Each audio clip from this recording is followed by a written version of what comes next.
সকলকে আইএসএফের পক্ষ থেকে আন্তরিক শুভেচ্ছা অভিনন্দন জ্ঞাপন করছি। আপনারা ইতিপূর্বে বসিরহাট লোকসভা থেকে 17 বার সংসদ দিল্লি পাঠিয়েছেন। এবারে অষ্টাদশ নির্বাচন, এই নির্বাচনে আইএসএফের প্রার্থী রয়েছে। আপনারা বিগত দিনে যাকে দিল্লি পাঠিয়েছিলেন, তিনি দিল্লিতে গিয়ে বসিরহাটের মানুষের কথা বলেননি। তিনি সংসদ ভবনে বসে মোবাইল দিয়ে কখনো এই স্টাইলে কখনো ওই স্টাইলে সেলফি তুলছিলেন। আমরা আইএসএফ চাই এবারে নির্বাচনে আইএসএফের প্রার্থী দিল্লি গিয়ে সেলফি নয়, বসিরহাটের সন্দেশখালীর মায়েদের, সন্দেশখালীর খালাদের, সন্দেশখালীর বুবুদের, সন্দেশখালীর চাষিদের এইটা সংগ্রাম রক্ষার আন্দোলন করবে।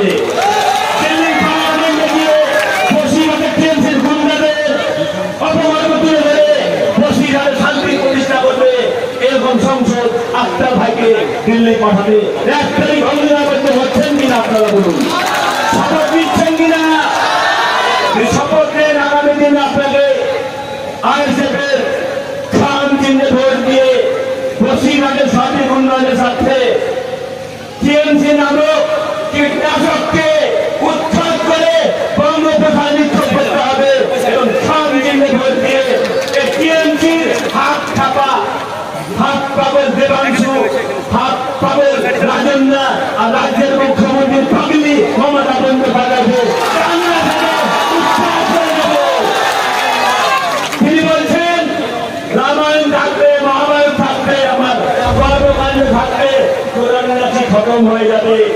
আমি বাদুরিয়ার কাইমুর মুসলমান ভাই বোনদের মাদের বলতে চাই, কোরআন চিরন্তন, কোরআন শাশ্বত, কোরআন কিয়ামত পর্যন্ত থাকবে।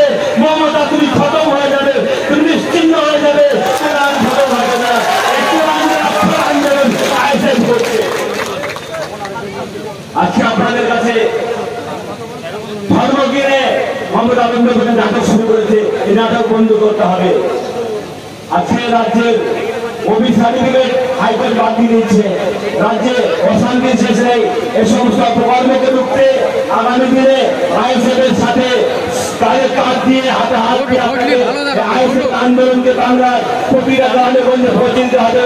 তারই লক্ষ্যে আগামী 1 তারিখ বাংলার বুকে ন্যায় সাধন প্রতিষ্ঠা করার জন্য, বাংলার বুকে সন্ত্রাস খতম করার জন্য, বাংলার বুকে যাতে আর সন্দেশখালীর পুনরাবৃত্তি না হয়, বাংলার বুকে আর বক্সের কাণ্ড না হয়, এই জন্য আপনাকে আইএসএফকে মজবুত করতে খাম চিহ্নে ভোট দিয়ে আক্তার ভাইকে বিপুল প্রতিনিধিত্ব করবেন এবং আমাদের প্রাণ দেশের ভাইগানকে মজবুত করার জন্য আগামী 1 তারিখ ফজরের নামাজ পড়ে গোসল করে সকাল সকাল বুথে গিয়ে খাম চিহ্নে যে বোতামটা দেখবেন সেখানে